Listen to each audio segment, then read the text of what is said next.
उत्तरी भारत में बसा एक शांत गांव, जहां दैनिक जीवन धीरे धीरे लयबद्ध तरीके से चलता है। दूर दूर तक फैले हरे भरे खेत गांव को प्रकृति की गोद में लपेटे हुए हैं। छोटे छोटे घर परिदृश्य में बिखरे हुए हैं, जिनमें से प्रत्येक पृथ्वी के साथ सद्भाव में जीवन जीने की कहानियां समेटे हुए है। प्राचीन पीपल के वृक्ष के नीचे प्रेमानंद महाराज शांत ध्यान में बैठे हैं। दूर दूर से भक्तजन उनका आशीर्वाद और ज्ञान प्राप्त करने के लिए आते हैं। सत्संग की शांति से हवा भर जाती है, क्योंकि वह अपनी शिक्षाओं को साझा करते हैं। खेत बंजर पड़े हैं और गांव सूखे की क्रूर पकड़ का सामना करते हुए तालाब सूख रहे हैं। गांव वाले मंदिर में इकट्ठा होते हैं। उनके चेहरे चिंता से भरे हुए हैं, क्योंकि वे दैवीय हस्तक्षेप चाहते हैं। बरगद के पेड़ के छत्र के नीचे पत्तों से छनकर धूप आती है, जिससे धरती पर छाया बिखर जाती है।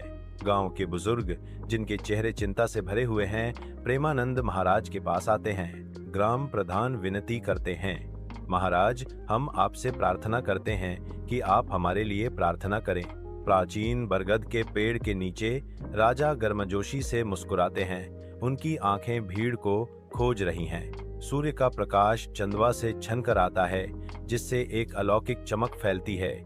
जैसे ही वह बोलता है, क्या सभी ने एक दूसरे की मदद की है और क्या गांव में कोई भी भूखा सोने नहीं जा रहा है। छिलचिलाती धूप में प्राचीन बरगद का पेड़ ग्रामीणों को इकट्ठा होते हुए देखता है। उनके चेहरे आशा और भय का कैनवास हैं। महाराज की प्रभावशाली आवाज जंगल में गूंजती है, कोई भी अकेला नहीं खाएगा जब तक कि पूरा गांव एक साथ न खा ले। गांव वाले महाराज के शब्दों को ध्यान से सुनते हुए एकत्रित होते हैं। गांव वाले अपना थोड़ा सा अनाज बांटना शुरू करते हैं तो हवा में एक शांत उदारता भर जाती है। प्रत्येक ग्रामीण अपने पास जो कुछ भी है उसे अर्पित करता है, एकता की एक मौन प्रतिज्ञा। गांव में अमीर और गरीब एक साथ भोजन करते हैं। एक दुर्लभ सद्भाव अब हवा को रंग रहा है। उनकी आंखें एक आपसी प्रेम को दर्शाती हैं, एक बंधन जो उनके बीच के विभाजन को पाटता है। गांव में एकता और साझा स्नेह से प्रेरित होकर नई ऊर्जा का संचार हो रहा है। तीसरा दिन भ्रामक रूप से साफ आसमान के नीचे शुरू होता है। अचानक काले बादल छा जाते हैं, जिससे गांव में लंबी छायाएं फैल जाती हैं। कुछ ही घंटों में आसमान खुल जाता है और एक अनजान गांव पर मूसलाधार बारिश शुरू हो जाती है। गांव का तालाब पानी से भर जाता है, जो सूखी धरती को एक ताजा स्पर्श देता है। जीवन हरियाली से खेतों को रंगने के साथ नए सिरे से फूटता है। उजाड़ के बाद एक जीवंत पुनर्जन्म। गांव वालों पर खुशी की लहर दौड़ पड़ती है। उनके चेहरे उनके सामने हो रहे चमत्कार से जगमगा उठते हैं। महाराज की ओर भीड़ उमड़ती है।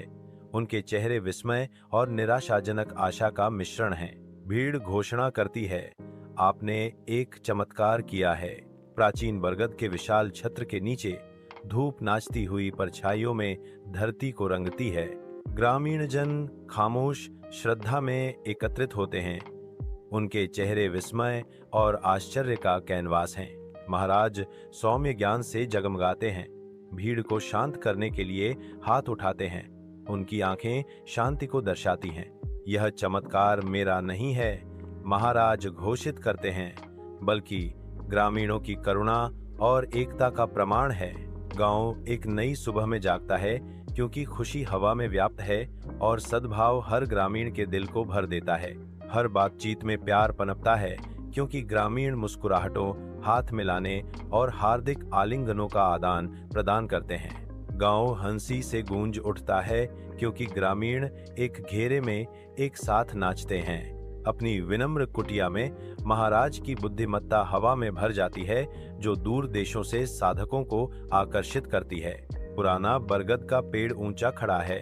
इसकी हवाई जड़ें धरती को गले लगाने के लिए नीचे तक पहुंच रही हैं। घने पत्तों के बीच से छनकर आती धूप नीचे जमीन पर धब्बेदार छाया डालती है। महाराज हमेशा कहते हैं कि प्रेम ही सच्चा धर्म है, करुणा सबसे बड़ी तपस्या है। गांव के बच्चे खेलते हैं। उनकी हंसी हवा में गूंजती है, जो प्रेम और करुणा की शुद्ध अभिव्यक्ति है। प्राचीन बरगद के नीचे एक बूढ़ा आदमी एक युवा लड़के के साथ एक कहानी साझा करता है। बूढ़ा आदमी लड़के को महाराज के बारे में एक कहानी सुना रहा है। यह प्रेम और करुणा की कहानी है। यह कहानी पीढ़ी दर पीढ़ी चली आ रही है। तेज धूप में ग्रामीण उद्देश्य के साथ आगे बढ़ते हैं। प्रत्येक क्रिया उनकी साझा ताकत और एकता का प्रमाण है। गांव में हंसी गूंजती है, जो खुशी और सामुदायिक भावना का एक सिम्फनी है।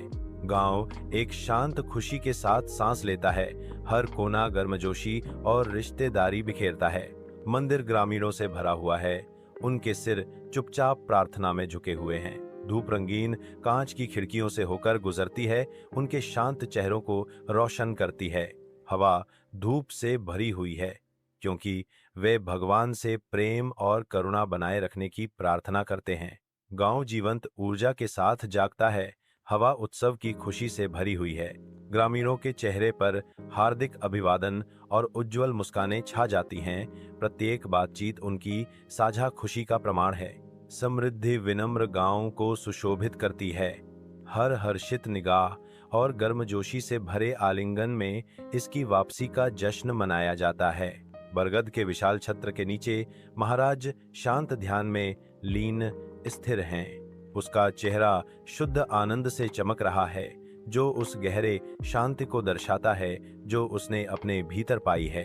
एक शांत गांव में महाराज के पास ग्रामीण आते हैं। उनके चेहरे गहरा सम्मान दिखा रहे हैं। वे श्रद्धा और प्रत्याशा से भरे माहौल में उनकी दुआएं मांगते हुए झुकते हैं। गांव वाले एक स्वर में बोलते हैं। उनकी आवाज वफादारी का एक कोरस है। हम आपसे वादा करते हैं कि हम हमेशा आपके प्रेम और करुणा के उपदेशों को याद रखेंगे, महाराज। गांव के हृदय में आवाजों का एक समूह सद्भाव में उठता है। उनका भजन प्रेम और करुणा के साथ गूंजता है।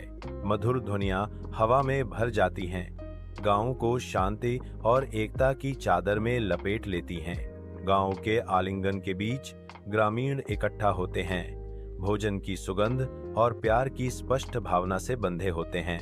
साझा भोजन गांव के बंधन को मजबूत करता है। इसकी एकता हर मुस्कान में गूंजती है। हवा में सद्भाव व्याप्त है, जो निरंतर समृद्धि और शांति का वादा करता है। ग्रामीण जन एक साथ चलते हैं। उनका नृत्य प्रेम और करुणा की एक कहानी बुनता है। हर कदम गांव की सामूहिक धड़कन के साथ गूंजता है, जो खुशी से धड़कता है। नृत्य शांति की एक जीवंत अभिव्यक्ति बन जाता है, जो गांव के हृदय में फैल जाता है।